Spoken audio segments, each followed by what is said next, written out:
Yo, what's up guys, welcome back. And one thing I'm starting to realize is I don't really do a video unless I'm doing a mod to the car, which I should probably change up pretty soon because I do want to do more than just mod the car. I actually want to show you guys when I'm out here playing with it, because I do a lot. And I don't know if you guys were able to guess it, but I've been teasing kind of what I'm going to be doing for my next mod. I did a quick YouTube short on it. I don't know if you guys saw the video and you guys were able to guess, but in case you weren't, we are going to be doing something pretty big to the car. Something here is going to change, and that is this intake manifold.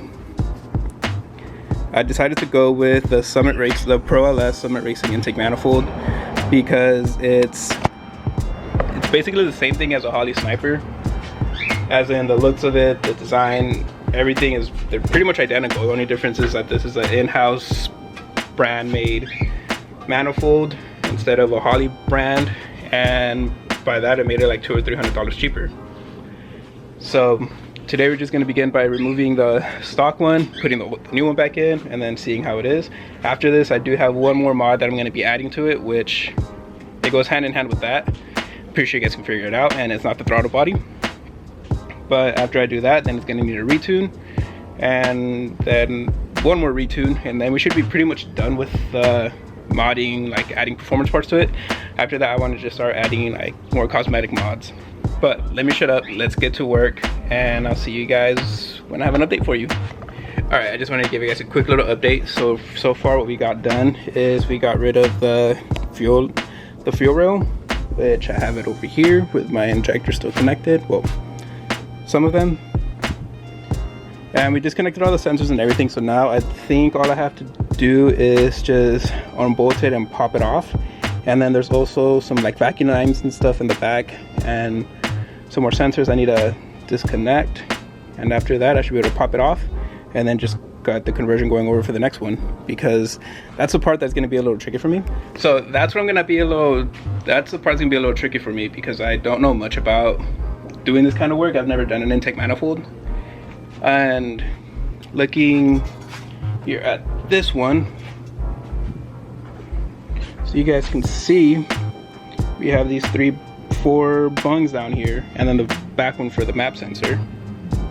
But this, I don't know what they're for. I don't know what goes there. And my brother has done this kind of work, so he is here to help me.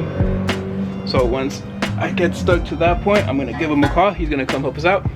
But for now, let's go ahead and just get rid of this manifold and let's get going on the conversion. All right, manifold is off. There it is. It's an old one. But we might have an issue here. Something I was hoping wouldn't happen. But I don't think the new manifold is gonna fit. I don't think it's gonna clear. I might have to trim the cowl a bit. Not really. It's kind of just a really rough like look at it. I mean, I still have to like obviously like kind of mess with it a bit, but yeah, I think I can get it all the way back there. I'm really loving the way it's gonna look underneath the hood, because that manifold is something I've wanted for a really long time. I didn't think I was gonna do it. I was really back and forth about it, and I'm happy I finally decided to say screw it and go for it. But that thing looks sick. Let's see if I can get it to work. Well, this is pretty annoying, but the manifold does not fit, and we might have to cut into the cowl of the hood of the car, and I really don't want to do that because I like keeping the stock look for it. I like keeping the functionality of the car, and it's not a full-blown race car. Like, this is my street car, this is my daily. I drive this car everywhere. So right now what my brother was helping me do was kind of just dent in the cowl a bit. So we removed that, and we're kind of just denting it in. I don't know if you guys can see it from right this angle. And we kind of hit a little snag, so we're gonna figure out the rest tomorrow morning. But it's on there for the most part. I think we're just like 1/4 of an inch, maybe 1/8 of an inch shy of where it should be sitting, and then we'll be good to go. But man, this thing is looking so nice. Like when it is all said and done, this is gonna be badass. I'm really excited to see what this car is gonna look like and how it's gonna perform. And Yeah, I didn't realize I got a high ram. I guess they had different sizes and they had different prices, and I was just looking at it right now, and I guess they do have different sizes and different prices. And they were all within like $1 of shy of each other, so I didn't think much of it. I think I got the cheapest one I could find on there, and I'm pretty sure that's why, because it is a high ram. Nowhere on the website did it say anything about fitment issues or making sure it clears the cowl or anything like that, so I thought it would be good to go, like just throw it in there. When I looked at the power band of the manifold, it did say 4,000 and 8,000 RPM, which I thought was super high, and that's kind of similar to the Holley high ram. So maybe that should have been a red flag for me. I don't know. And yeah, I just feel like every time I do something, there's like a lot of drama behind doing a mod to this car. Like, what the hell? Why can't it be just a simple like remove and replace job? But yeah, we're gonna see what we can do tomorrow morning, and hopefully we can get this bitch started soon. But catch you guys in the morning. All right, boys, so where we left off was the manifold didn't fit. As you guys can see right here, it's missing maybe about a 1/4 inch, and we'll be able to get it in.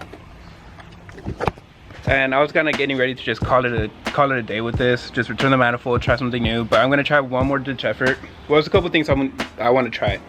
The first one that I'm gonna do is, my brother's telling me something about doing some spacers to the subframe, which I guess is a popular thing with the F bodies, you know, like the 4th gens and older. And I guess what they do with these is that they put washers or some kind of spacer in the subframe, in the bolts for the subframe to lower it, and that'll give it the clearance that it needs to cover the cowl. Another one would be doing adjustable motor mounts, like BMR sells them, and they're like 240, 250, something like that. It's nothing too crazy. Definitely thinking about ordering those, but the problem with that is that it's gonna take a couple of days for them to come in. So I think in the meantime, while we wait for that, I'm just gonna go ahead and do the spacers on the subframe, because I mean that's on like $1.50 maybe, and I could get that done today. So I'm probably gonna do that, order the mounts, wait for them to come back, and then when they come back, just take those spacers off of the subframe, because to me that does sound a little sketchy, and I don't want to be messing with that. Yeah, we're just gonna lift the car and go ahead and do the spacers, and then go ahead and continue with the rest of the project of putting the manifold in and switching over the vacuum lines, the fuel lines, and everything else like that. So stay tuned, boys. Well, boys, we got nothing accomplished today, and I don't think we're gonna be able to get this done until we get the new motor mounts, because we still don't have the clearance we need. We don't have. What sucks about this is that it's just like maybe a 1/4 inch. A 1/4 inch short, too big, and yeah, if that's what's keeping us, that little area back there. You know, I didn't want to cut out the cowl because I wanted to keep full function of my wiper blades. I wanted to keep the car looking somewhat stockish, you know, besides having that big ass manifold right there. But I don't want to kind of hack up the car, I guess you could say. So what we ended up doing was kind of just trying to bang in the cowl right there as much as possible. But now we ran into the issue of the bracket for the motor. It's in the way, and we didn't want to like bang that up and then kind of have it get weakened and then use the wiper blades and that thing just snap on us, and then we're kind of screwed on that part. So we decided to just play it safe, leave it as that, get the motor mounts. So now I have to order them and wait for them to come in, and then we'll come back and try to get this done. But for now, that's gonna do it. And the more that I look at this setup right here, I kind of want to, like, I don't know, paint the valley cover or something. I don't know, like, I don't know how I feel about the way that looks, all that gray surrounding the black manifold. And to top it off, my throttle body is a dirty ass gray. Wonder if I can clean this, because I don't know, to me that's gonna look kind of funky. I am going with the stock throttle body still. Yeah, what do you guys think? Let me know. Drop a comment down below, like this video, subscribe, tell your friends, tell your moms, tell your dads, tell everybody, because this build is gonna be freaking sick. We're taking this to another level, and we're gonna start doing some gnarly, rowdy shit up in this channel. So peace out, guys. I'll see you guys later when we get the mounts and get this bitch going on. Peace out.